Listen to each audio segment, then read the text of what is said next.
The committee will resume public hearings on Bill 40. The panel presenters will each have 7 minutes for their presentation, with the remaining 39 minutes of questions from members of the committee. We have 2 representatives in the room from the same organization. As both representatives can be accommodated at the witness table, do we have an agreement to allow both representatives participate in person? Committee members? Agreed? Okay. Welcome. Now, I call upon the Ontario Green. Just give us 1 second. Let's.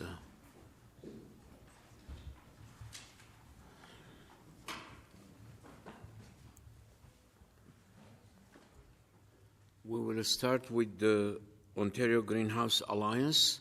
Please state your name and your title. My name is Jan Van Roort. I'm chair of the Ontario Greenhouse Alliance, and I'm also a greenhouse cucumber farmer from Hamilton, Ontario. Go ahead. Good afternoon, Chair and members of the committee. Thank you for the opportunity to speak today about Ontario's greenhouse sector and how Bill 40 can help us grow together. First, a little bit about us. The Ontario Greenhouse Alliance represents Ontario greenhouse vegetables and flower growers. We are regional powerhouses with a significant presence in Niagara, Hamilton, and the Southwest regions.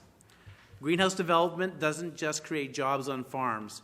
It drives energy demand, construction activity, and logistics growth. In short, it's a strategic economic engine, and it depends on energy availability and cost competitiveness. Let me put the scale of our sector into perspective. We have 1,672 greenhouse farms, over 5,000 acres of indoor production, $9 billion in capital investment, a 5 to 6% average annual capital growth rate, 42,000 plus jobs, and $2.5 billion in annual export value, 9% average annual growth. Ontario farm cash receipts of nearly $2.5 billion in 2022, second only to dairy in the ag sector. This makes the greenhouse sector comparable to major provincial industries such as auto manufacturing and forestry. For instance, the sector's current and anticipated investments, $2.5 to $5 billion, are on par with now defunct automotive commitments like Stellantis' $5 billion battery plant in Windsor and Magna's $471 million assembly plant in Brampton. Our sector has an enviable record of growth, averaging over 5% in capital growth over the past 20 years. And notwithstanding the myriad of challenges we face, we are continuing to expand. And this time of uncertainty, Ontario's greenhouse sector offers stability and resilience. It provides steady jobs, drives innovation, and strengthens local communities. But growth depends on modern, reliable energy infrastructure and a competitive investment climate. Bill 40 provides an important progress to help make that possible. Bill 40 contains provisions that are positive for our sector.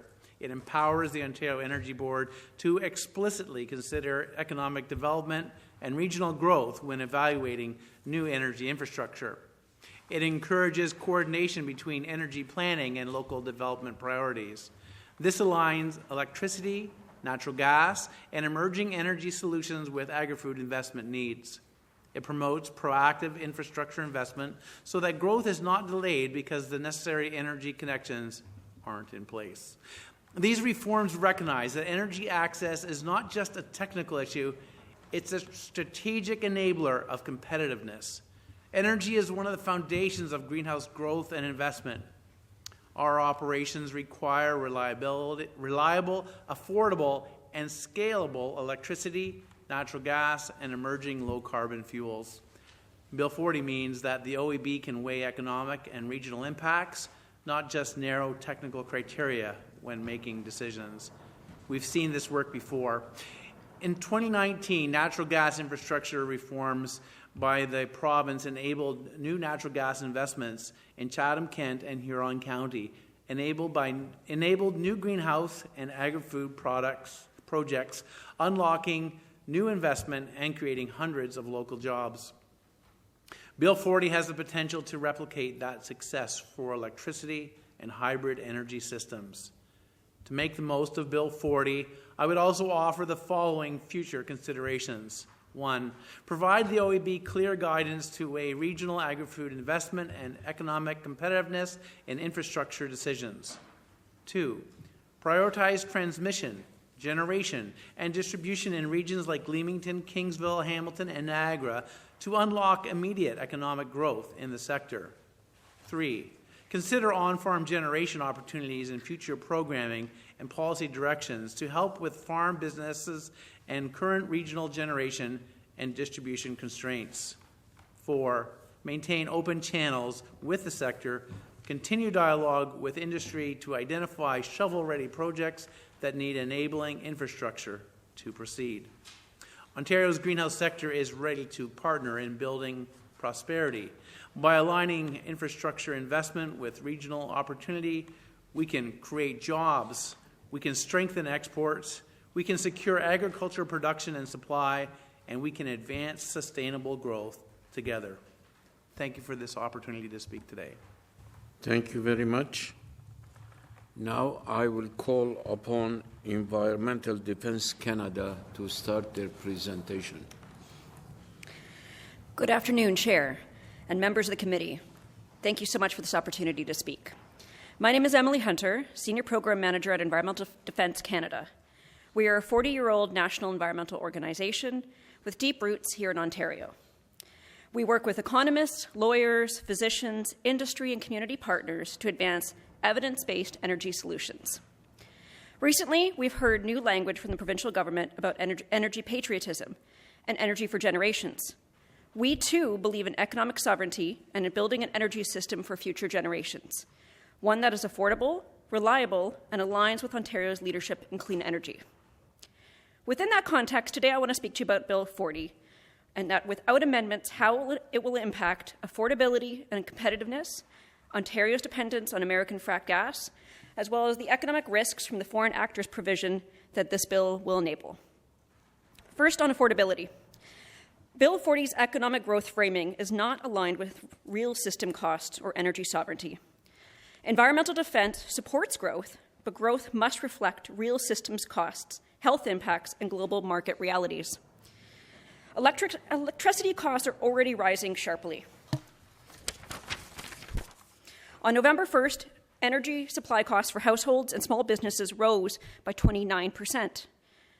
To mask these increases, the Ontario electricity rebate climbed from 13.1% to 23.5%, drawing billions from general revenues. The Ontario Energy Board identified nuclear refurbishment and expanding gas generation as the major cost drivers of this. Ontario now spends $6 to $8 billion annually subsidizing electricity bills, an unstable approach that hides the true cost of our supply mix. This is equivalent to the funding provided to the Ontario Growth Fund, and costs are continuing upwards. The IESO's forecast total system costs is reaching $34.5 billion by 2030 and nearly $43 billion by 2035. Now, speaking about energy sovereignty, Bill 40 is framed as protecting energy sovereignty, yet Ontario imports more than 70% of its natural gas from the United States, most of which is fracked gas, and none of which is restricted under this bill. Rather than strengthening sovereignty, Bill 40 risks deepening reliance on U.S. fossil fuels when distributed wind, solar, and storage can produce power locally more resiliently and at lower cost. On energy economics, according to the IESO's cost data, wind would cost $48 a megawatt per hour, solar is 69 megawatts per hour, and nuclear is 140 megawatts an hour, while gas is 185 to 262. And regardless of any incentives for any of these energy sources, it is wind, solar, and storage that remain the lowest cost of these resources. New gas is among the costliest and most polluting option. That's not our data, that's the IESO. Meanwhile, Ontario is risking Ontario risks missing a $40 billion clean energy opportunity. I'll leave this to the CREA to share, but there is a $40 billion opportunity in private investment along with tens of thousands of jobs here in Ontario. Bill 40 neither prioritizes these lowest cost resources nor ensures they can compete. Now, when we talk about gas expansion, Bill 40 reinforces a costly, high pollution pathway and a high risk pathway. Across the LTEP, the long-term 2, and new large load rules, a clear pattern has emerged. Ontario is moving towards deeper reliance on gas-fired electricity. Ontario's planning shows rising gas use. The IESO's 2025 Annual Planning Outlook, APO, shows gas generation, including the Portland's gas plant here in Toronto, is rising 23% by 2044.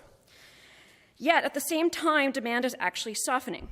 The 2026 APO released today has lower long-term demand growth, from the 75% number that we've been regularly hearing to 65% now today, or projected into 2026 because of the slower industrial electrification, because of slower EV uptake, because of reassessed data center demands. This means demand is softening while gas expansion continues, raising overbuild risk. Gas brings also health, emissions, and reliability risks. Gas plants emit PM 2.5 and methane, nitrous oxide, and 80 times more potent than, methane is 80 times more potent than carbon monoxide and CO2 over 20 years, pardon me. Life cycle emissions make gas comparable to coal. So during extreme weather, gas plants fail. When pipeline freezes, nuclear plants cannot ramp for peaks, and renewables paired with storage improve reliability. We've seen this in many other jurisdictions. And new gas is no longer affordable. New gas in Ontario is the most expensive major electricity source, as mentioned, and there's a 7-year backlog on new gas turbines globally. Hence, without guardrails, Bill 40 risks locking Ontario into a high-cost, high-risk, high-emissions future. Finally, on the foreign actors regulation that would be enabled under Bill 40, there's a direct risk to renewables and supply chain here in Ontario. Finally, we're concerned about the foreign participation regulations because Ontario does not yet have a domestic chain that is fully developed here, that Bill 40's broad powers combined with this proposed regulation will reduce eligible renewable proponents in the long-term 2 procurement that's occurring right now. It will slow or eliminate wind, solar, and storage bids. It will raise project costs. Thank you. It will delay grid-ready clean capacity and undermine municipal Indigenous partnership already formed. I will skip our recommendations that they've already been submitted, and I will just say that by determining who can compete, Bill 40 determines what gets built. Without clear safeguards, Ontario risks shutting out what is already an accelerating global clean energy market. I will just close here to say Ontario has the wind, the sun, and the storage, and the skilled workforce to build a clean, affordable, reliable electricity system. We respectfully urge this committee to amend Bill 40 so Ontario's electricity system truly serves people, community, and the economy. Thank you. Thank you. We move to the Canadian Renewable Energy Association. Please state your name and your title, and go ahead, the floor is yours. Eric Muller, Director of Policy for Ontario. Thank you, Chair, and good afternoon, everyone. My name's Eric Muller. I'm the Director of Policy for Ontario at the Canadian Renewable Energy Association, CREA for short.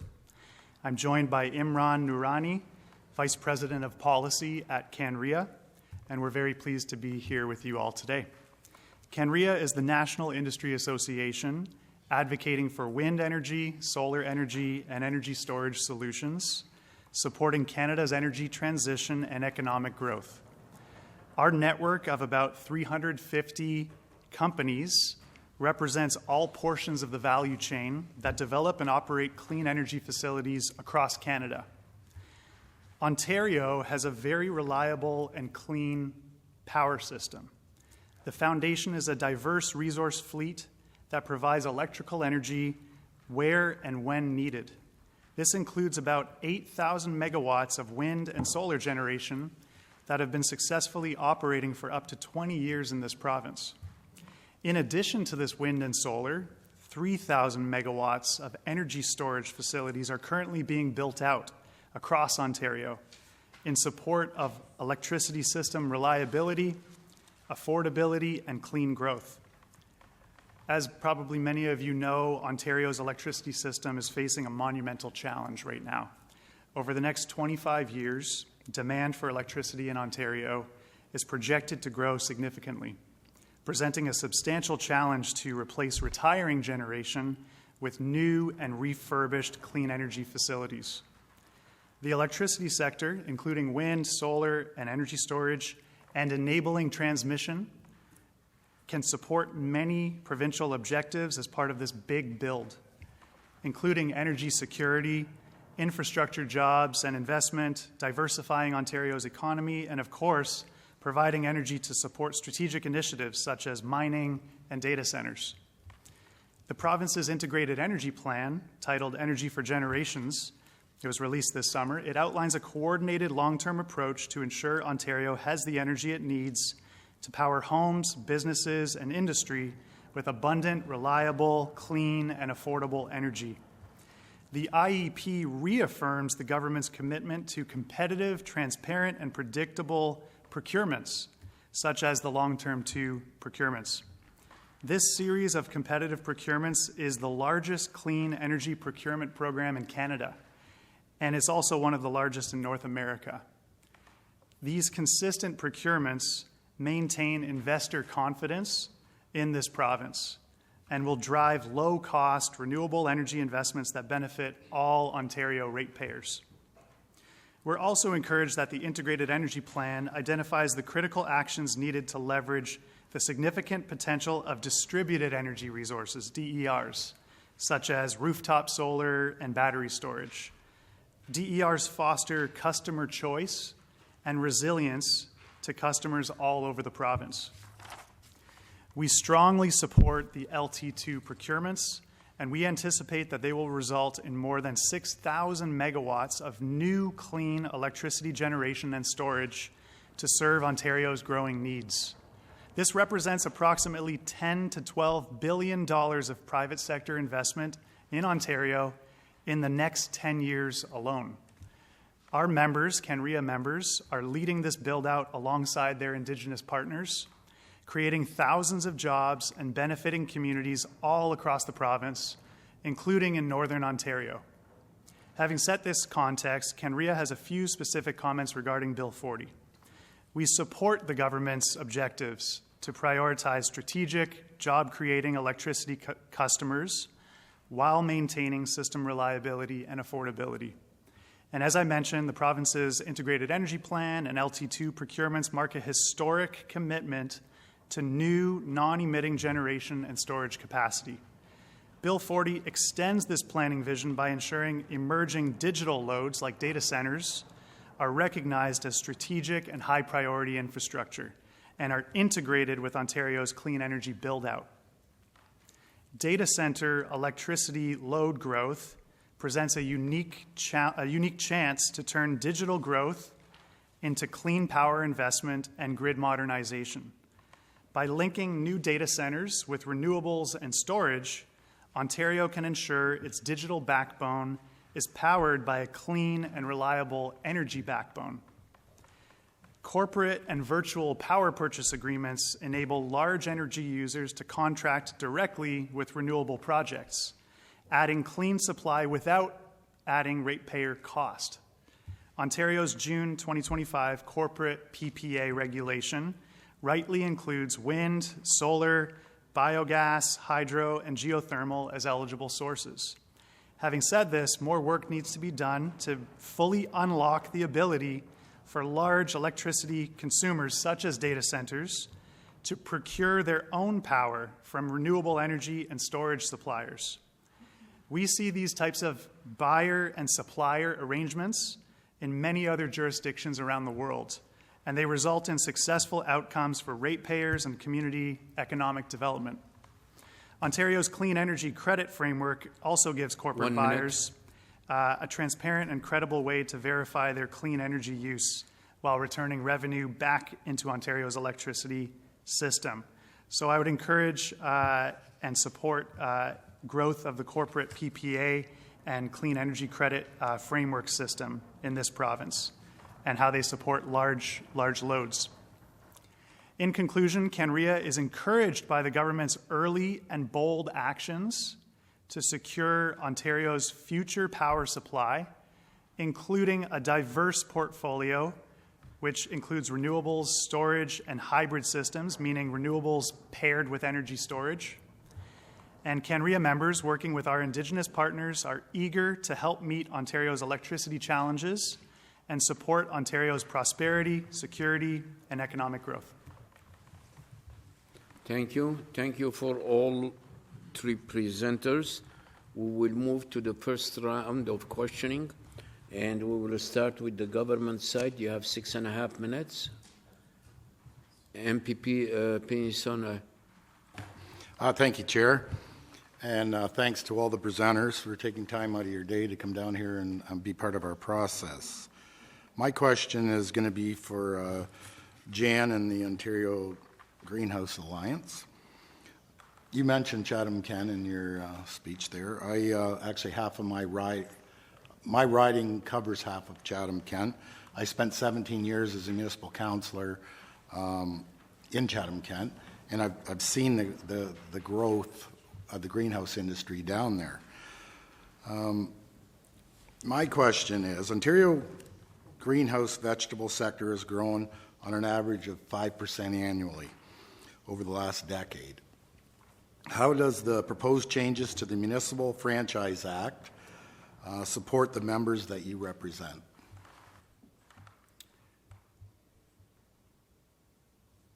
The facilitating the continued growth and putting the growth where it can best service the greenhouse growers of Ontario.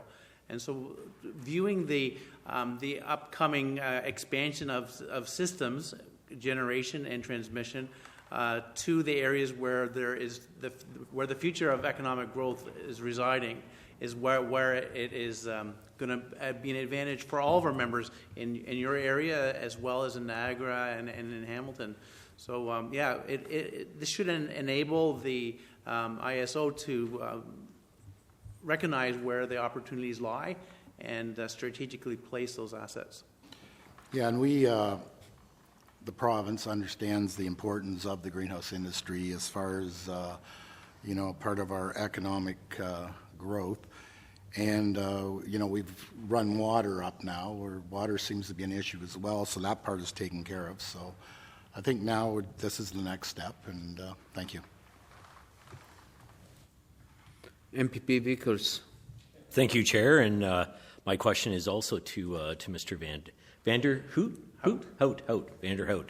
I don't think there's any more noble profession, really, than growing food for everybody.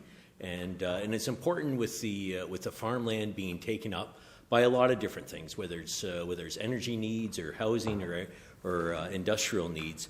I think it's important to make sure we protect our food production areas. So my question is, how important is the long-term energy certainty to Ontario's greenhouse growers, and do you feel the bill adequately addresses these needs? So it is very important, especially to achieve the continued growth in the greenhouse sector, and the bill does go a long ways to supporting those needs because, the greenhouse to invest in an expansion of a greenhouse or increasing production requires that confidence that the power and the energy will be there to support that growth. And I know on my own farm's level, it's a concern when if I want to increase production through the use of lighting in the winter months to increase winter production.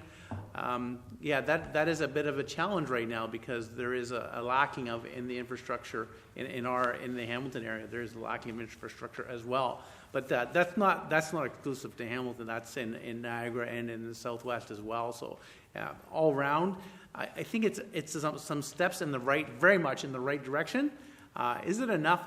I guess the proof will be in the pudding in that respect. But I think it's really important that we can continue to support the greenhouse sector and create some more food sovereignty in Ontario, as well as more opportunity for export. Okay, thank you. Anyone else? MPP Gallagher Murphy. Sorry, thank you very much, Chair. And my question is to Ms. Hunter. Thank you very much for being here. Thank you to everyone for being here today. So, Ms. Hunter, I appreciate your comments today, and I wanted to note that I understand your organization has framed Bill 40 as a threat to climate action. And I'm wondering if you could please explain why protecting Ontario's energy system from basically hostile foreign actors would undermine environmental progress. Okay. Yeah. And I might also ask my colleague to help answer this question as best as we can to reflect Environmental Defence's position here. But I will state that for the record that we support economic growth. We support economic sovereignty, as stated. State-owned, thank you. State-owned and security risks of those sort. We do understand those need to be identified in terms of energy and security risks to the country. But that being said, blanket bans across entire countries would undermine our ability to undertake a clean energy transition, as well as have diverse energy sources to be a resilient, reliable grid system. And this would not be in our favor. So as we and others have said, a phased approach that can allow us to build a manufacturing base and build our own renewable energy sector here strongly is encouraged, but that will take time to do so. So identifying, again, state-owned and security risk entities would be much more encouraged than blanket bans, as well as we need to stress that this bill does not identify any of the actors in the gas sector, with 70% of our energy or gas coming. Thank you very much. The time is up for this round. We will move to the official opposition, MPP West. Thank you, Chair. Thank you, Emily. I don't know if you want to finish your thought that you were just expanding on with natural gas. Yeah, thank you. Stressing that it does not seem to be fairly distributed bill across energy sources, and that we are not relaying this bill to our tenuous relationship with the U.S., and that 70% of our gas is coming from U.S. imports. And with relations getting more and more tense as time goes on, we feel that is a very much missed analysis in the bill. Can I add just one thing, too? Sure. Just really quickly, just Keith Brooks with Environmental Defense. So just to say, yeah, state-owned enterprises is one thing, but banning all components from, let's say, China would be problematic because China produces 98% of the silicon wafers. So if you want solar power, you need to allow some components in from China. And the same thing goes for wind turbines, for batteries, for electric cars, for a bunch of technologies. And yes, we should build up a critical mineral supply here in Canada. Yes, we should build domestic supply chains. But if we shut out all products from a country like China, that will effectively ban renewable energy, electric vehicles, and a bunch of clean technologies that are really taking the world by storm. Okay, fair enough. Emily or Keith, I don't know. During your when you were giving your beginning speech, you had about a minute left, and you said, "I'll skip over the recommendations." Did you want to go through this? I know we have them in the package, but did you want to go through the recommendations? Yes, thank you. Appreciate the time to do so. Yes, so our recommendations that on Bill 40 are to either amend or withdraw Bill 40 to ensure renewable energy and storage projects are not excluded, as right now the conditions would make it especially with the forthcoming foreign participation regulations. Guarantee non-retroactivity for LT1 and LT2 procurements. This would significantly hinder investments, Indigenous and municipal equity partnerships, and Ontario's credibility as a stable market. Also define foreign control narrowly and focus on state-owned entities of genuine security concern, as I was trying to answer before. Use a phased, incentive-based approach to domestic and North American supply chain developments. Establish a structured consultation process with Indigenous nations, municipalities, industry, and civil society, rather than shutting out local democracy. and prioritize cost-effective wind, solar, and storage in future procurement windows. I'll finally just add here, and this will be forthcoming in my final recommendation, is to prioritize affordability with reliability by requiring the IESO and the OEB to favor low-cost renewables and low-cost energy sources.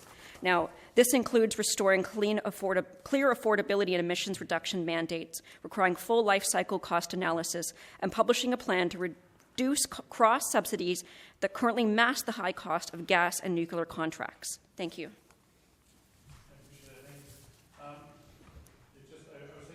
Well, natural gas and the percentage coming from the states, and you mentioned nuclear as well. And right now, the province is tied into an SMR project that is, well, it relies on an American supply chain for a lot of it. And they'll talk about the Canadian jobs being produced by it, but I know that recently President Trump talked about support for a similar project in the States. And my concern is that if we're betting that if we build this SMR and we do the heavy lifting and we pay, I think the cost has ballooned by four times the original estimate. We pay all these upfront costs because we're going to be able to sell this around the world and be world leaders. But knowing President Trump and the support he has for our country, he more than likely is going to back the American project around the world. I know you're not going to promote one nuclear over the other from your stance, but it doesn't make sense that we become so invested in natural gas, which is heavily, I forget the percentage you told me. 70%. 70% from the States. And then we're putting all our eggs for SMRs into an American nuclear project at a time where Donald Trump is like actively talking about high tariffs and Canada being the 51st state. And so that it doesn't match with the rhetoric of the elbows up and protect Ontario that I hear from the provincial government. I'm going to, just because I don't know how much time I have, and I'll bounce around and try to get back. For the Greenhouse Alliance, I was surprised, I shouldn't be because I see receptions, but the 1,672 farms, I think it was the annual capital growth rate that caught me off guard. And so I'm happy to hear that because food is very important. And so, Jan, one of the things in this is it gives certain powers to Cabinet in order to choose, what projects gets energy. And one of the questions I had written down was what happens if there's a Canadian Donald Trump who decides he wants to mine Canadian Donald Trump bitcoins, and that's competing against greenhouse growers for getting electricity. Are there any safeguards in place you want here to ensure that data center projects are seen through the same lens of importance as putting food on our tables? Does that make sense to you, what I'm asking? I understand what you're saying is how can we ensure that the electricity continues to be available? Absolutely, right? Yeah. And I think that would be an important aspect because we want confidence that we're not building the greenhouse and the associated equipment for use next year. We're talking about for decades. Right. And so, we need to have a secure supply of energy to run that greenhouse as well. Okay. And just with the 20 seconds I have left, I owe you a tour. I was supposed to come down for a tour, and we keep rescheduling. So I'll make it happen. Excellent. That's all. Thank you, MPP West. We move now to the third party, MPP Tsao. Well, thank you very much, Chair, and thank you to all of our deputants for coming today. It's appreciated that you make the time to come and chat with us. We always rely on the expertise of folks like you from outside the Queen's Park bubble to give us a fresh perspective and understanding of what's actually happening on the ground. I wanted to start with our friends here from Environmental Defense. Emily, you just mentioned regarding Bill 40 about a concern around shutting out local democracy. So on that, I'm wondering, what do you think in terms of what transparency measures are needed to ensure that we keep that local democracy through decisions made under Bill 40? Yeah, absolutely. And we thought a lot about this, so I want to say this exactly how we've worked on it. So in terms of enabling local democracy, we feel that a formal advisory process is needed to review draft regulations, assess market impacts, and avoid unintended procurement delays. This includes ongoing dialogue dialogue will support better regulatory design and protect reliability and planning. Now, this needs to include not centralize the decision-making, but include, in terms of our local democracy, Indigenous nations, municipalities, industry, but also civil society, as we represent. Collectively, we're representing the people on the ground who are most impacted by these decisions. Absolutely. And I think, it's when I'm new to the legislature, but I've been through a number of committee meetings now, and it seems a common theme here when we have deputants is a concern about the centralization of power under this government and what not necessarily the consequences under this specific bill always is, but unintended consequences. And I think from your perspective with the environment, can you speak a little bit about, when we lack a certain level of consultation, input from experts, input from people outside of our government bubble, specifically Bill 40, what could be the consequences upon our environment that we may not be thinking about right now? Absolutely. In fact, we're seeing it right now. We're working with municipalities already in Thunder Bay and Shuniya. And I can say already what's happening is new gas peaker plants are being proposed as we speak in those councils. The councils that we're hearing repeatedly that we're working with, we hear from time and time again from the councillors, but also the community members on the ground, that there just wasn't enough time, that by the time that the council proposed the project, by the time there was a next council decision being made, sometimes it's just one meeting by a committee to make that decision and a small handful of votes. Meanwhile, most of the community members didn't even get to hear about it, didn't even know that a new peaker plant was being proposed, and they were the ones on the ground facing the impact. So again, they're facing the volatile compounds that are in the air. They're facing the air pollution, this including premature births, this is including health consequences, asthma, a number of health impacts that are happening to people on the ground by decisions that are being made quickly and with a council who doesn't have all the information or tools about the long-term 2 process. Now we're talking about Bill 40 that may change some of that procurement decisions and more centralize it and confuse councils even further and confuse communities on how they can even engage in these processes. Can I add something? Absolutely, quickly? please. Yeah. I would say it's not just that aspect of things with communities, but also some of the bodies, institutions like the Ontario Energy Board and the IESO. I think their independence has been reduced. Decision making being centralized within the ministry, with like the government actually legislating against the OEB. And explicitly saying to the IESO, the independent electricity system operator, that they're no longer in charge of developing the integrated energy plan. So yeah, we're seeing not just on the broader scale of democracy, but also institutions that were set up to facilitate discourse and to bring stakeholders in to build robust plans that were shielded from political interference are also being undermined.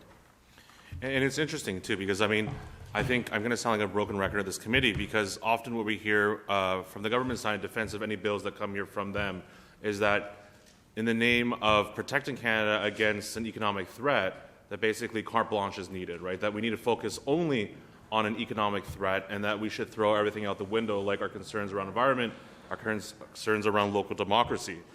So I want to ask you your perspective on Bill 40 with this in mind, that how do you think we should balance in Ontario and the Ontario government Bill 40's new economic growth mandate with climate conservation goals? What is the balance that environmental defense and you'd be looking for through this bill? Yeah, I think the balance for us is quite clear. We need the least cost mix, so that's wind, solar, and storage to meet these new demands, efficiency and demand response to reduce peak, and optimized hydro, and yes, some existing nuclear, not new builds, but existing, and then existing gas as a declining backstop. So the combination is the lowest cost, fastest to build, and best aligned with reliability and federal 2035 requirements. Now that we feel is going to get us more to the clean energy transition and faster.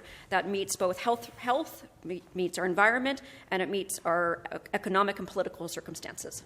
It's not so much about balance. Like, if we go for the lowest cost form of electricity, which has been a competitive advantage for Ontario, that is the clean energy system. That's what emerging globally, and it should be the case here in Ontario too. Wind and solar, the cheapest source of electricity. Battery energy storage costs 40% the price of a gas plant. Meanwhile, we're making decisions that are very costly, and that's going to hurt our overall economic competitiveness. Energy is a service, and it should be provided cheaply. So it's fair to say that, from your perspective, it is possible to balance both, that we can look at our economic sovereignty, we can look at our energy sovereignty, but also be aware of the environment, about conservation, and protect our environment. If that's a fair statement? I'll say that's a very fair statement. It's not 10, 20 years ago. It's not the economics versus the environment anymore. They very much are well aligned. The economic choice is the environmental choice. The political choice is also the environmental choice. These don't need to be pitted against each other. Absolutely. Thank you very much. Thank you, Chair. Thank you, MPP. So we move to the government side, MPP Vickers. Thank you, Chair. And my questions to Mrs. Hunter and Mr. Brooks. I live in the Meaford area, and we have, I drive through the Dundalk area to get down to Queen's Park here. And there's been large wind farms made or built in that area. And, you know, I never know why the windmills aren't working. Sometimes they are, sometimes they aren't. And it's not like all of them aren't working or are working. But there's always a percentage of them that are down. Really don't know why. But it's always a concern of mine. The other part of that is the land that it takes to build the windmills on. And it's not just always the land for the windmill pedestal itself, but it's the access roads. Because these windmills aren't close to the road. They all of a sudden build these lanes all the way back in. And I just, you talk about the cheapest power to build is wind, solar, and battery storage. But do you factor in the use of land? And we have such a limited amount of land here. I think my MPP across from me, he quite often talks about how much land is being used up. And we struggle. I think we really do struggle as a province to try and limit that amount of land just through the building of houses and highways, and industrial uses.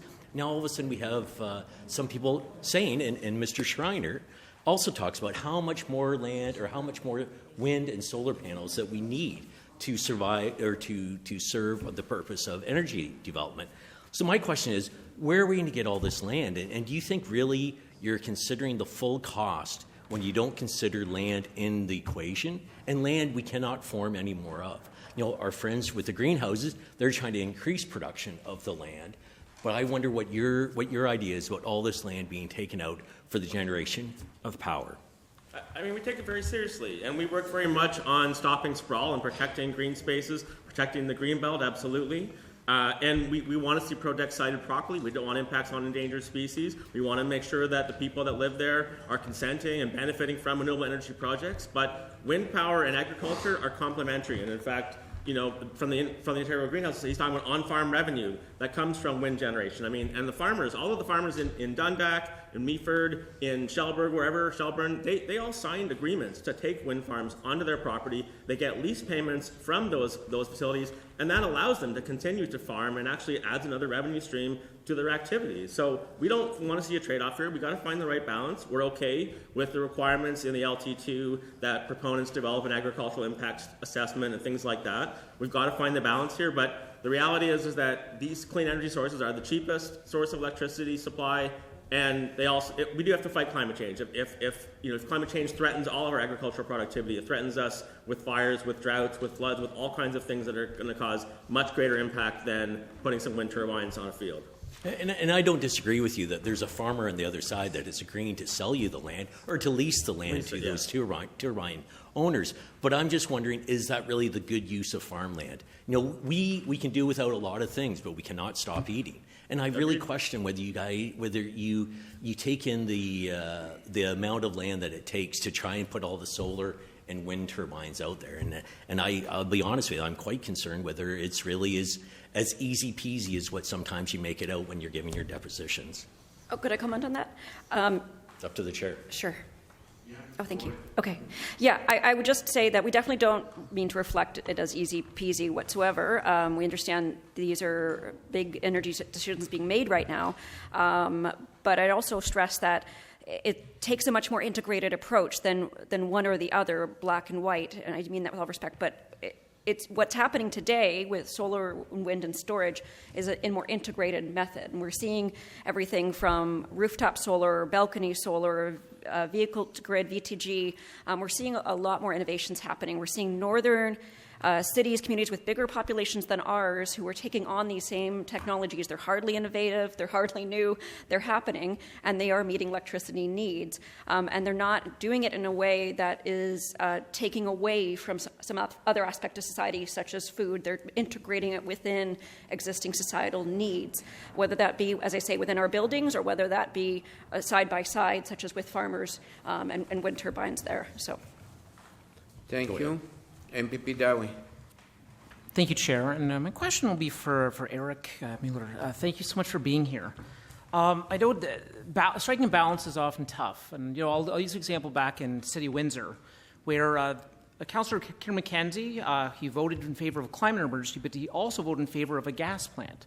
And he says it's about making tough choices that do have environmental implications, while at the same time are there to help facilitate the incredible opportunity that we have in front of us with the Next Star battery plant. So my question to you is related to Bill 40. Does Bill 40 strike the right balance when it comes to maintaining a resilient and clean energy grid while also taking into account economic growth? Thank you for the question. And CREA is supportive of and understands that the province needs a diversity. 1 minute. A diversity of electricity resources to meet that affordability, reliability, and sustainable grid and secure grid. And we support the all-of-the-above competitive approach in these procurements, where our members, wind, solar, and storage companies that do multi-billion-dollar projects all over the world and in Canada, compete with other technologies to provide that reliable, affordable supply and to support Ontario's economic growth. I'll leave it at that. Thank you. Thank you. Commissioner Left, Chair. 22 seconds.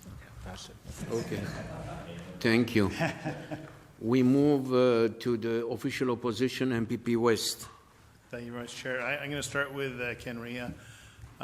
Just because you were talking about wind, solar, and storage solutions, and related to my colleague MPP Vickers' questions about how do we manage wind and solar, because you hear the feedback, right? When it's not sunny, when it's not windy, you need the storage.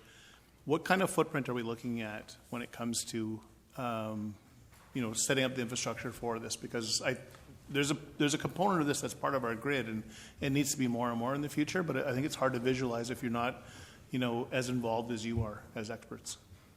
Yeah, definitely. Thanks for that question.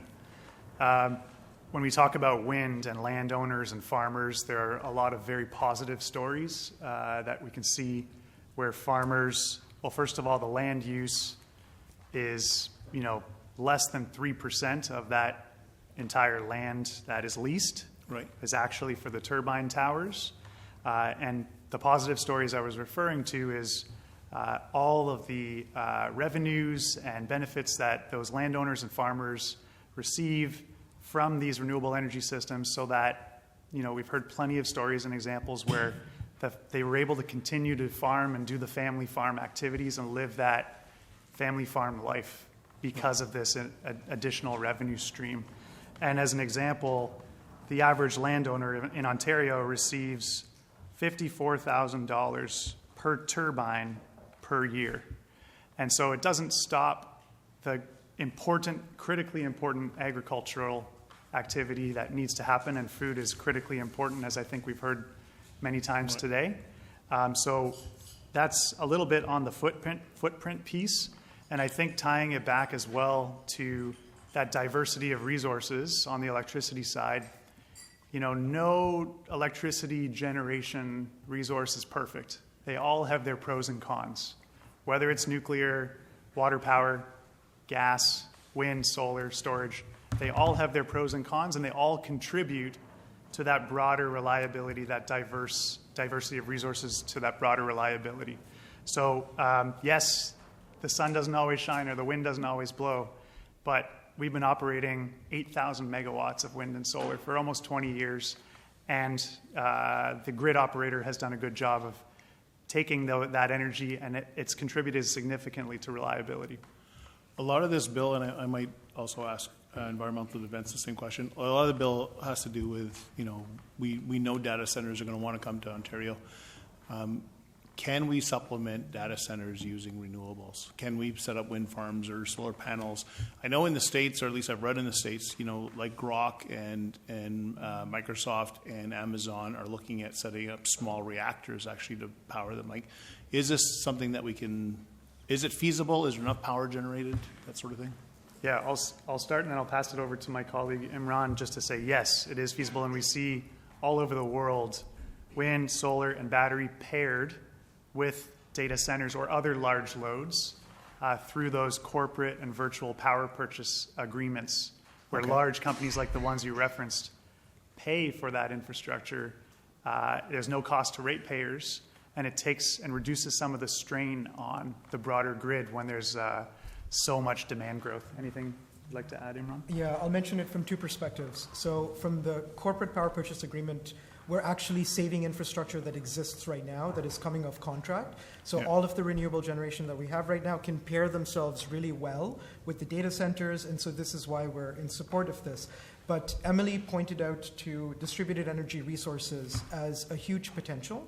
So think of this as some of the data centers are going to be that mid-snack bracket. We're not talking about the large Amazons doing nuclear deals. Sure. We're talking about the mid-snack bracket that needs to build in Markham and build in Aurora and need to figure out what their renewable energy goals are going to be and how they're going to achieve that. And in these locations, we're talking about peanut butter and jelly sandwich, solar on the rooftop, battery in the parking lot, which is going to take a footprint of 2.5 to 3 parking spots, in theory. And so you are really talking about optimizing space where it is needed, and you're talking about distributed generation that's providing grid reliability and optimizing the space in a very specific way. So we don't need to think about it taking away from others from an agricultural perspective, because now you're actually in a local generation mode and you're actually able to save on other things like infrastructure related to wires from an affordability perspective. Would they need additional resources from the grid, or could they do it all with the renewables? No, For that snack size or whatever you called it renewables before. will win. That's the beauty of it now. Okay. From a cost perspective, renewables will win on the procurement side, and from a project developer perspective and returns that they're expecting, they'll get it through the current electricity grid. So it's economic as well now. Okay. Emily or Keith, is there anything you want to comment on this? Yeah, I might add a bit of a different angle to this question, just to say when it comes to these data centers and kind of who's winning and who's losing, I'll just say, we have to think about the transmission lines that are needing to be built, then the new energy plants that need to be built. And again, if we go more of a gas-heavy pathway, the most expensive pathway, as I've alluded to already with our data, then the cost of transmission, the cost of new gas, who's paying for all this to get these data centers? The true cost, when you look at all of that combined, all the new build infrastructure, it's the ratepayers. So are we benefiting, or, is the Amazons of the world or of the big tech and CEOs benefiting? So, let's go with the cheaper options that are paired with data centers that are going to have less of an impact or little impact onto the ratepayers and us in Ontario. Yeah, nothing more to add, other than yes, it can do it. I don't think I have much time. Okay, thank you very much. We move to the third party, MPP Sue. Thank you, Chair. I have some questions for CREA.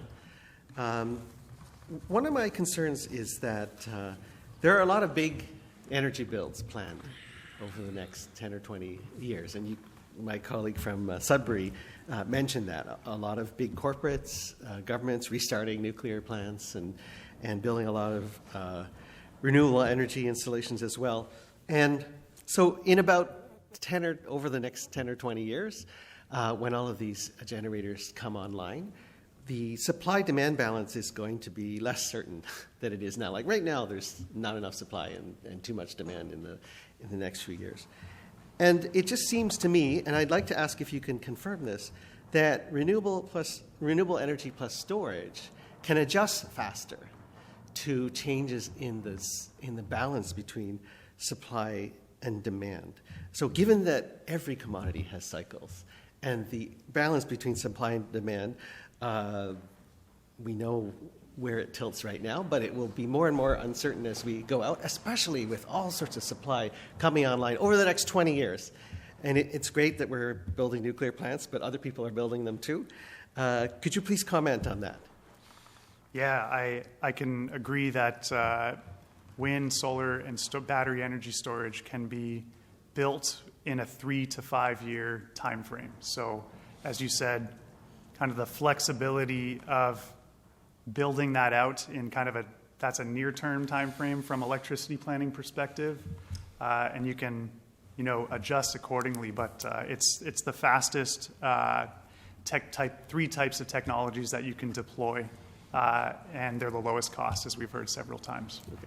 So if we're talking about building out an energy system that is efficient, that's economically efficient, that can pivot with different conditions, like an election in the United States, you would agree that renewable energy and storage should be a good part of the mix in order to give us that economic flexibility so that we can have the most productive economy possible. Absolutely. Okay. Thank you very much. I wanted to ask another question about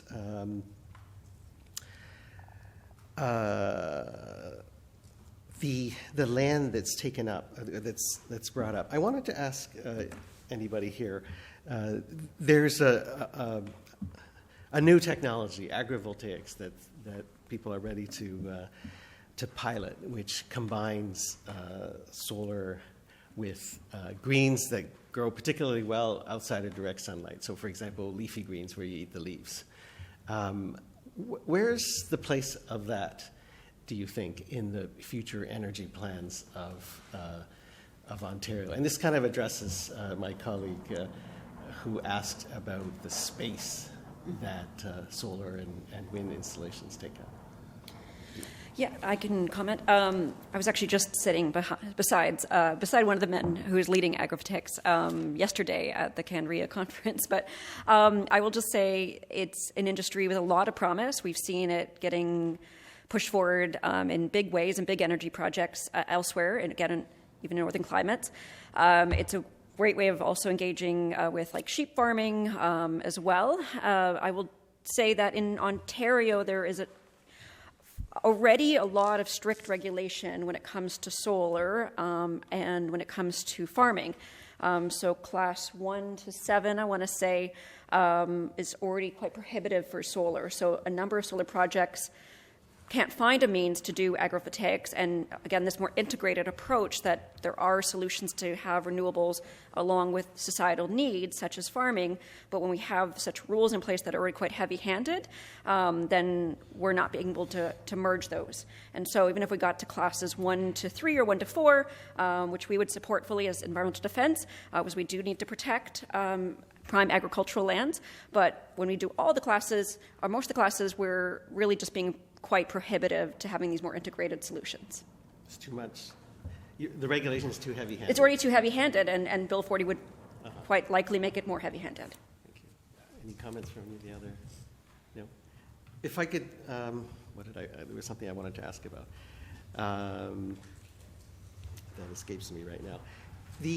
Let me just ask a general question, and this is about grid connections. I feel that the Bill 40 is too vague when it comes to specifying what general criteria would be used to write the regulation. And I feel like businesses would benefit from a little more certainty. Do you feel that that we would benefit by making some of the criteria that would be evaluated taken into account when writing the regulations? Should they be more specified in the bill? Open to anybody? Yeah, I can jump in. Absolutely. So we also found that there was a vagueness to Bill 40, which again opens itself to, I'll just say, a more politicized route when it comes to our electricity and energy needs, that we need more strict definition and transparency and accountability when it comes to our electricity system, as to ensure that it doesn't become politicized. And one of those ways, again, having a more narrow definition of what even a foreign actor would mean is just one of the means by which we would argue we need more definition and transparency.